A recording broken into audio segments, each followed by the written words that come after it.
जय श्री कृष्ण। राधे राधे दोस्तों, आज मैं आप लोगों को लड्डू गोपाल की एक ऐसी हृदय विदारक बिल्कुल सत्य लीला कथा सुनाऊंगी जिसे सुनकर आपका हृदय भी कांप जाएगा, आपकी आंखों से आंसू आ जाएंगे।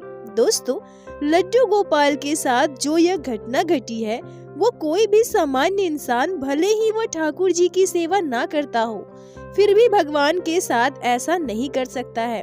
और क्या बीतेगी ऐसे भक्त पर जब उसके आंखों के सामने उसके ठाकुर जी के साथ ऐसा घिनौना व्यवहार किया जाए। तो वीडियो को पूरा अवश्य देखिएगा। ये घटना आपके अंतरात्मा को स्पर्श करेगी और आप चाहकर भी अपने आंसू नहीं रोक पाओगे। दोस्तों, मेरी तबीयत थोड़ी खराब है। अगर लीला कथा आप सभी को सुनाते समय मुझसे किसी प्रकार की भूल हो जाए तो कृपया क्षमा कीजिएगा। आज की यह लीला कथा हमारे साथ शेयर की है भोपाल में रहने वाली गुड़िया पाठक जी ने।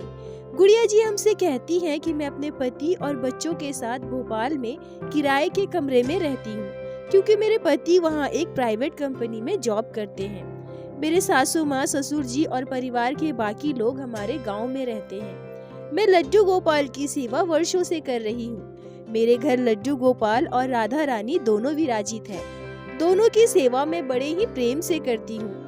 मेरे साथ साथ मेरे हस्बैंड, मेरे दोनों बच्चे भी बाल गोपाल और राधा रानी से बहुत प्रेम करते हैं। हमारे आसपास के सभी पड़ोसी, अधिकतर लोग यहाँ किराए पर ही रहते हैं और सभी किसी न किसी कंपनी में जॉब करते हैं। गुड़िया जी कहती हैं कि यह घटना आज से लगभग 6 साल पहले की है। हमारे पड़ोस में एक दंपत्ति किराए पर रहने के लिए आई थी। वो भी मेरे पति के साथ उसी कंपनी में जॉब करते थे। थोड़े दिनों में उनसे मेरी अच्छी जान पहचान हो गई। घर आना जाना होने लगा। फिर मैंने बातों बातों में उनसे पूछा कि आपकी शादी को कितने साल हुए हैं। वो महिला, जिनका नाम आराधना है, आराधना मुझसे कहती है कि मेरी शादी को 4 साल हो गया है। बच्चों के बारे में पूछने पर वह भावुक होकर कहती है कि इस बीच में कई बार गर्भवती हुई पर हर बार मेरा बच्चा नष्ट हो जाता है। हमने बहुत जगह से इलाज करवाया, जिन्होंने जहाँ कहा वहाँ गए, पर हमारे साथ कुछ भी सही नहीं हो रहा है। मुझे माँ बनने का सुख अभी भी नहीं मिला है। गुड़िया जी कहती है कि मुझे आराधना की बातें सुनकर बहुत बुरा लगा। मैंने उसे समझाया कि परेशान मत होइए, भगवान पर भरोसा कीजिए। लड्डू गोपाल की कृपा हुई तो जल्द ही आपकी गोद में एक प्यारा सा लल्ला आएगा। आराधना जी मेरी बात सुनकर फूट फूट कर रोने लगी और मुझसे कहने लगी कि पता नहीं दीदी, मेरे जीवन में वह दिन कब आएगा। गुड़िया जी कहती है कि कुछ दिनों के बाद आराधना सुबह सुबह मेरे घर आई। उस समय मैं लड्डू गोपाल को स्नान करवा रही थी। वो आते ही मुझसे कहती है, दीदी आप ठाकुर जी की मूर्ति को स्नान करवा रही हैं। मैंने उनसे कहा, हाँ आराधना, यह लड्डू गोपाल है ना, छोटे से कान्हा, इनकी सेवा ऐसे ही की जाती है।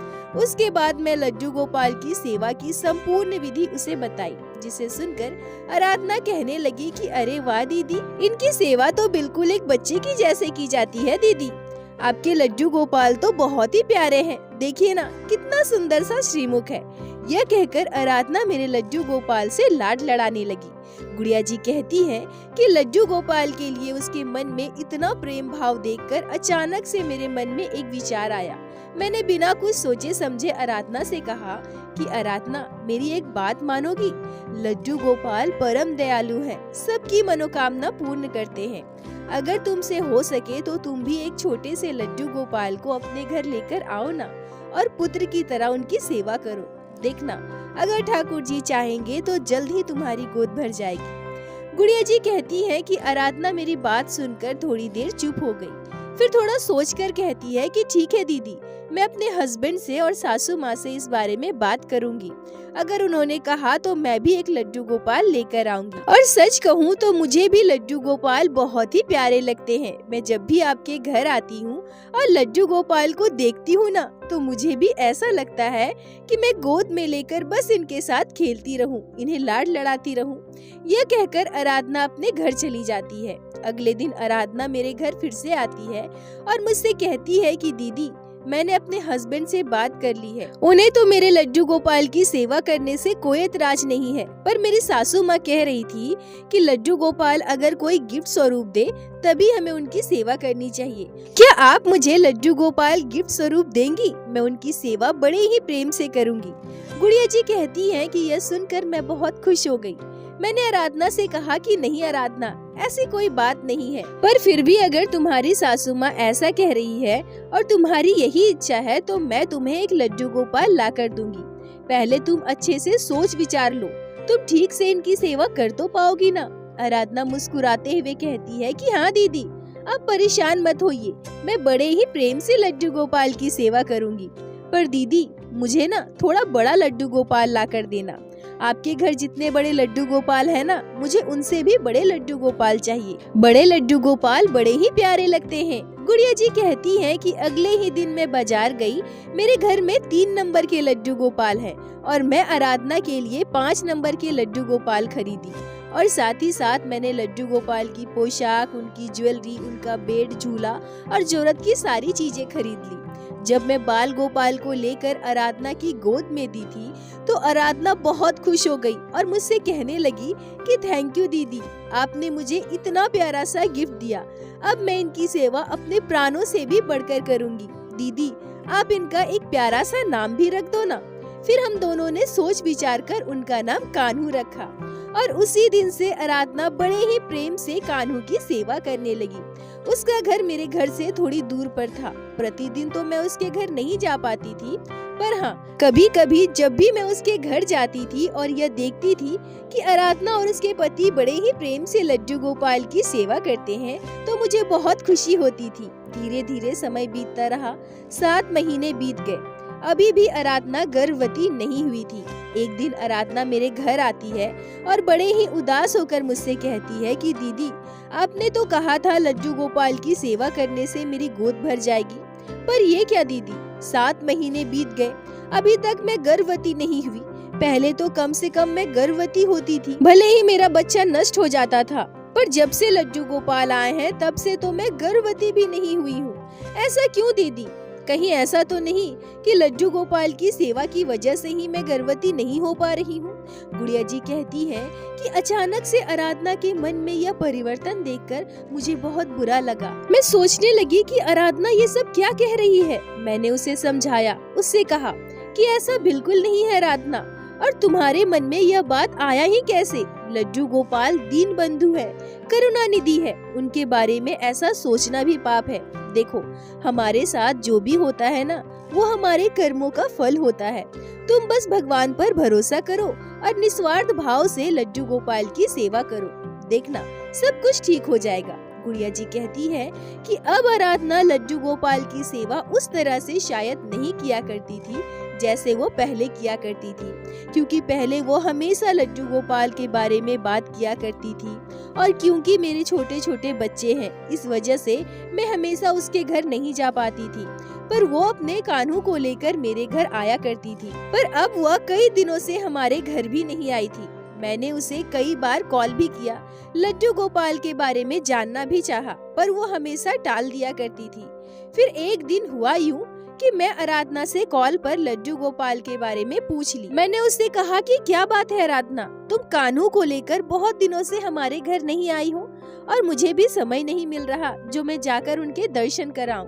तभी आराधना उदास होकर, थोड़ा गुस्सा होकर मुझसे कहती है कि दीदी, मेरी सासू माँ को किसी ने कहा है कि लड्डू गोपाल की सेवा करने से संतान नहीं होता, और मैं तो महीनों से इनकी सेवा कर रही हूँ और अभी तक मैं गर्भवती नहीं हुई। फिर इनकी सेवा करके मुझे क्या फायदा? गुड़िया जी कहती है कि आराधना की बातें मेरे दिल को चुभ गई। मैंने उसे बहुत समझाने की कोशिश की, पर उसने मेरी एक बात नहीं मानी और गुस्से में फोन काट दिया। मैंने सोचा कि वो गुस्सा है, अभी उसे दोबारा कॉल करना सही नहीं होगा। यह सोचकर मैंने उसे दोबारा कॉल भी नहीं किया। दोस्तों, दरअसल बहुत सारे लोगों का ऐसा मानना है, और मुझे भी कई बार इन बातों को सुनने को मिलता है कि लड्डू गोपाल की सेवा करने से संतान नहीं होता। पर दोस्तों ये बिल्कुल भी सत्य नहीं है। मैं उन लोगों से बस यही कहना चाहूंगी कि आप लोगों की यह धारणा बिल्कुल भी गलत है। ऐसा बिल्कुल भी नहीं है। एक बार सच्चे दिल से लड्डू गोपाल की सेवा करके तो देखिए। जिस दिन से आप बाल गोपाल की सेवा एक माँ के रूप में करेंगी, उस दिन से आपको भी माँ होने की अनुभूति होगी, आपको भी माँ होने का सुख मिलेगा। और यही आराधना जी के साथ भी हुआ। जब गुड़िया जी ने कहा कि लड्डू गोपाल की सेवा करने से तुमको संतान की प्राप्ति होगी, तो उन्होंने बड़े ही खुश होकर बाल गोपाल को अपने घर लेकर आई। और जब उन्हें उनकी सासू माँ ने यह कह दिया कि लड्डू गोपाल की सेवा करने से तुम संतान सुख से वंचित हो जाओगी, और वो प्रेग्नेंट भी नहीं होने लगी, तब वह लड्डू गोपाल की अवहेलना करना शुरू कर दी। गुड़िया जी कहती है कि ये सारी बातें तो मुझे बाद में पता चली। दरअसल अब आराधना लड्डू गोपाल की सेवा बिल्कुल भी वैसे नहीं करती थी। बाल गोपाल के साथ दुर्व्यवहार करने लगी थी। दोनों पति पत्नी देर से सोकर उठते थे। अपने हस्बैंड के साथ वो नाश्ता कर लेती थी। उसके हस्बैंड ऑफिस चले जाते थे। फिर वह धीरे धीरे घर के काम करती थी, लंच बनाती थी। जब वह दोपहर के 1:30-2 बजे लंच से पहले स्नान करने जाती थी, तभी बाल गोपाल को जगाती थी और उन्हें कुछ भोग लगा देती थी। सुबह से हमारे छोटे से लड्डू गोपाल भूखे प्यासे सोए रहते थे, पर इस बात का आराधना जी को कोई फर्क नहीं पड़ता था। लड्डू गोपाल को जगाना है, उन्हें स्नान कराना है, उन्हें भोग लगाना है, यह ख्याल तो उनके मन में कभी आता ही नहीं था। अब तो वह प्रतिदिन लड्डू गोपाल को स्नान भी नहीं करवाती थी, और तो और प्रत्येक दिन उन्हें सुलाती भी नहीं थी। लड्डू गोपाल के साथ वो बहुत ही दुर्व्यवहार करने लगी थी। और दोस्तों, ऐसी महिलाएं ही होती है जो ये सोचती है कि लड्डू गोपाल को अपने घर लाने से, उनकी सेवा करने से हमें संतान की प्राप्ति नहीं होगी। अगर आप लड्डू गोपाल को हृदय से नहीं मानते, उनकी सेवा नहीं कर सकते हैं, तो आपका कोई हक नहीं बनता कि आप उन्हें घर लेकर आएं। और जब आप लड्डू गोपाल को अपने घर लाकर उनकी अवहेलना करते हैं, तो यह आपके कर्मों को बिगाड़ता है और यह आपके कर्मों के फल के साथ जुड़ जाता है। और कर्मों का फल तो हर एक इंसान को भुगतना ही पड़ता है। जब तक आप भगवान की सेवा सच्चे मन से नहीं करेंगे, भगवान आपकी मनोकामना कैसे पूर्ण करेंगे। अगर किसी को संतान नहीं है, तो इसमें हमारे ठाकुर जी की कोई गलती नहीं है। हमारे जीवन में जो भी घटनाएं घटती है, सभी हमारे कर्मों का फल होता है। पर अगर आप अपने कर्मों को सुधारते हैं, भगवान की भक्ति करते हैं, तो हमारे लड्डू गोपाल आप पर कृपा अवश्य करेंगे। गुड़िया जी कहती हैं कि पहले वो लड्डू गोपाल को 4 पहर का भोग लगाती थी, पर अब तो दिन में एक बार भी भोग लगा दे तो वही बहुत बड़ी बात है। मुझे जब इन सारी बातों का पता चला तो मुझे बहुत दुख हुआ था। है तो वो उन्हीं के लड्डू गोपाल। एक दिन मैंने हिम्मत करके आराधना से कह भी दिया था कि आराधना, अगर लड्डू गोपाल की सेवा तुमसे नहीं हो पा रही तो तुम मुझे दे दो ना, मैं उनकी सेवा कर लूंगी।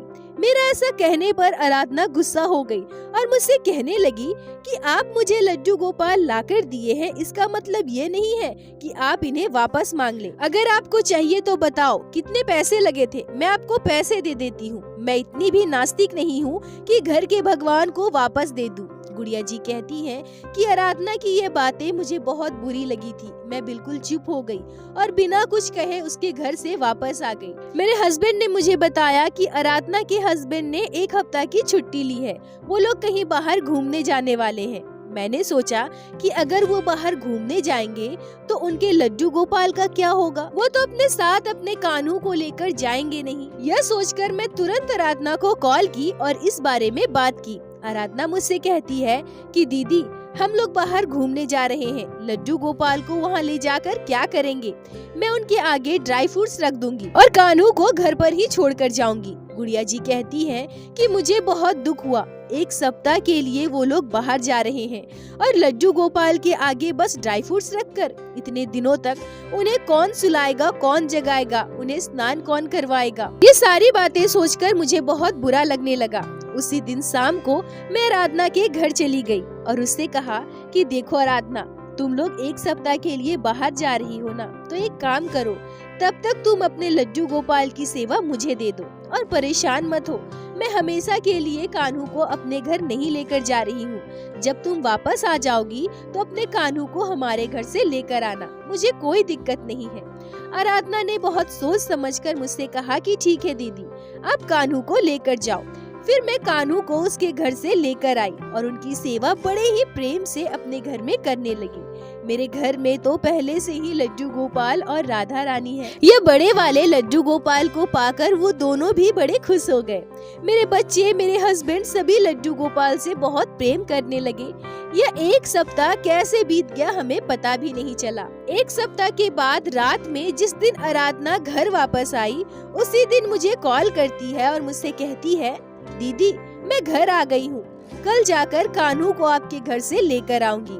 आराधना जी कहती है कि यह सुनते ही मेरा कलेजा कांप गया। मेरा तो बिल्कुल भी मन नहीं था कि लड्डू गोपाल को वापस उसके घर भेजूं, पर क्या करती, जिसके लड्डू गोपाल है उसे तो देना ही पड़ेगा ना। मैं कान्हू को गोद में लेकर बैठ गई। मेरी आंखों से आंसू निकल रहे थे। मैं उनके श्रीमुख को निहारे जा रही थी। मुझे ऐसा लग रहा था कि मेरा बच्चा मुझसे दूर जा रहा है। पता नहीं कल से मेरे कान्हू के साथ कैसा व्यवहार किया जाएगा। मेरे हस्बैंड मुझे रोते हुए देखकर, मुझे दुखी देखकर मेरे पास आकर बैठते हैं और मुझे समझाते हैं कि देखो तुम रो मत, जिसके लड्डू गोपाल हैं वो आज नहीं तो कल अपने घर तो लेकर ही जाएंगे ना। तुम ऐसे परेशान होगी, दुखी होगी तो कान्हू को कितना बुरा लगेगा। गुड़िया जी कहती हैं कि अगले दिन आराधना के हस्बैंड मेरे घर आए और कान्हू को अपने घर लेकर गए। कान्हू के जाने से हमारा घर बिल्कुल सूना हो गया था। मेरे लड्डू गोपाल और राधा रानी भी उदास हो गए थे। मेरे बच्चे भी कान्हू को बहुत मिस कर रहे थे। उसी रात मेरे साथ एक आश्चर्य करने वाली घटना घटी। मुझे ऐसा लगा जैसे मेरे कान्हू मुझे बुला रहा है। वो मुझसे कह रहा है, मैया, ओ मैया, मुझे बहुत ठंड लग रही है मैया, मुझे कुछ उड़ा दो ना मैया। गुड़िया जी कहती है कि मैं तुरंत उठकर बैठ गई। मेरी आंखों से आंसू निकलने लगे। मैं अपने हस्बैंड को जगाती हूँ और उन्हें पूरी बात बताती हूँ। मेरे हस्बैंड मुझसे कहते हैं कि तुम शायद कान्हू के बारे में कुछ ज्यादा ही सोच रही हो, इसलिए तुम्हें ऐसे सपने आ रहे हैं। पर एक काम करो, तुम शारीरिक रूप से तो उनकी सेवा नहीं कर पाओगी, पर मानसिक रूप से तो उनकी सेवा कर सकती हो ना। गुड़िया जी कहती है कि मैं तुरंत स्वच्छ कपड़े पहन कर आती हूँ और एक आसन लेकर बैठ जाती हूँ। मैं मानसिक तौर पर यह मान लेती हूँ कि मेरे कान्हू मेरी गोद में है और मैं उन्हें अच्छे से गर्म कपड़े में लपेटकर उनके माथे पर हाथ फेरते हुए लोरी गाकर उन्हें सुला रही हूँ।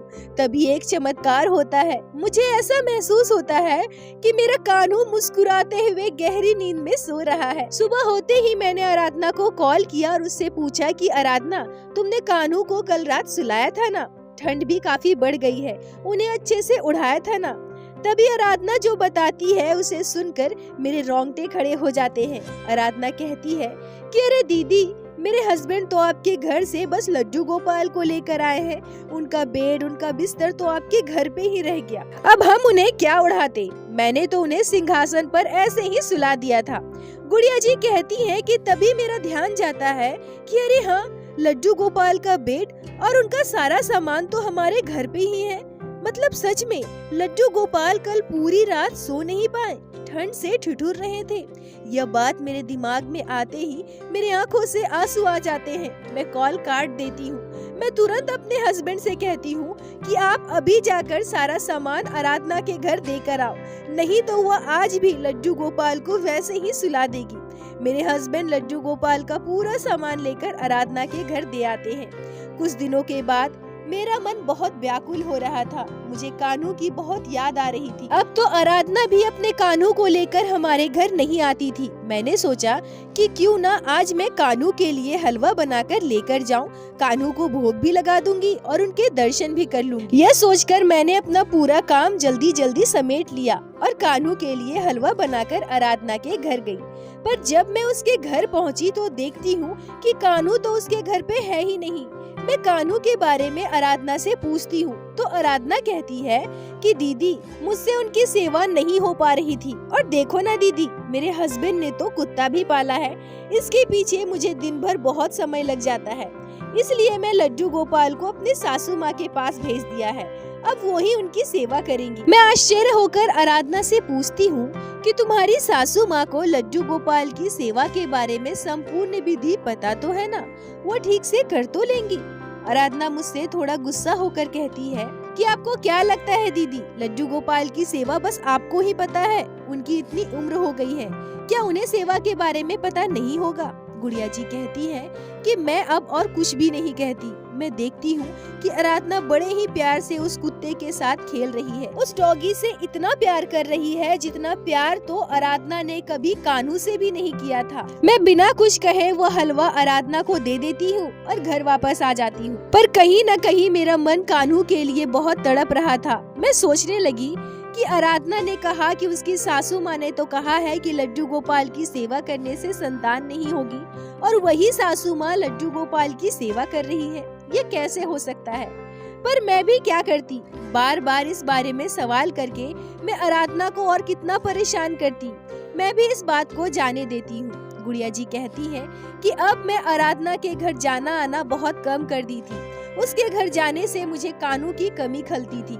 लगभग 3 महीने के बाद मुझे पता चला कि आराधना की तबीयत खराब है। मैंने सोचा कि एक बार जाकर उससे मिल आती हूँ। मैंने आराधना को कॉल किया और उससे कहा कि आराधना, तुम दोपहर का खाना मत बनाना, मैं तुम दोनों के लिए खाना बनाकर लेकर आऊंगी। यह कहकर मैं आराधना और उसके पति के लिए खाना बनाई और आराधना के घर पहुंची। जब मैं आराधना के घर गई तो वह अपने डॉगी के साथ खेल रही थी। मैं थोड़ी देर उसके साथ बैठी, उससे बात किया और बहुत हिम्मत करके मैंने कान्हू के बारे में पूछ लिया। आराधना थोड़ी चुप हो गई। फिर वो मुझसे कहती है कि कान्हू बिल्कुल ठीक है।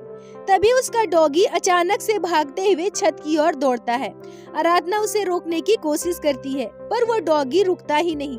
मैं आराधना से कहती हूँ कि तुम बैठो, आराम करो, मैं जाकर उसे लेकर आती हूँ। गुड़िया जी कहती है कि मैं जब डॉगी को छत से वापस लेने के लिए छत पर पहुँची और वहाँ पहुँचकर मैंने अपनी आँखों से जो दृश्य देखा, उसे देखकर मेरे पैरों तले की जमीन खिसक गई। वह कुत्ता अपने मुंह में लड्डू गोपाल को लेकर यहाँ वहाँ घूम रहा था। मैं जैसे ही अपनी आंखों से यह दृश्य देखती हूँ, मैं तुरंत उस कुत्ते के मुंह से लड्डू गोपाल को छुड़ाने की कोशिश करती हूँ। तभी वह कुत्ता लड्डू गोपाल को अपने मुंह से नीचे पटक देता है और उनकी पोशाक को नोचने लगता है। मैं उस कुत्ते से कान्हू को वापस ले ही नहीं पा रही थी। मैं उस कुत्ते को संभाल ही नहीं पा रही थी। बहुत मुश्किल से मैंने उस कुत्ते को खींचकर वहाँ से हटाया और लड्डू गोपाल से अलग किया। मैं तुरंत झपटकर कान्हू को अपने गोद में ले ली। लड्डू गोपाल का पूरा विग्रह में खरोच आ चुका था। उनकी पूरी पोशाक फटी हुई थी। पूरा विग्रह पूरी तरह से खराब हो चुका था। ऐसा लग रहा था मानो यह कुत्ता प्रतिदिन लड्डू गोपाल के साथ ऐसा ही करता हो। मैं रोते हुए लड्डू गोपाल को लेकर नीचे आराधना के पास पहुंची। आराधना मेरे हाथ में लड्डू गोपाल को देखकर बिल्कुल चौंक जाती है। उसने तो शायद यह ध्यान ही नहीं दिया था कि लड्डू गोपाल ऊपर है और मेरे हाथ लग जाएंगे। मैं रोते हुए आराधना से पूछती हूँ कि ये क्या है आराधना, तुमने तो कहा था कि लड्डू गोपाल तुम्हारी सासू माँ के पास है और ये यहाँ लड्डू गोपाल को तुमने छत पे फेंक दिया है। और तुम्हें पता है लड्डू गोपाल को यह कुत्ता कितनी बुरी तरह से नोच रहा था। देखो बाल गोपाल की क्या हालत हुई है। गुड़िया जी कहती है कि मेरी आंखों से आंसू बहे जा रहे थे। मुझे बहुत गुस्सा आ रहा था। मुझे ऐसा लग रहा था कि मैं आराधना को खूब डांटूं, उससे खूब लड़ाई करूं। मुझे अपने गुस्से पर कंट्रोल नहीं था। मेरे मुंह में जो आया था मैंने आराधना को वही सुना दिया था।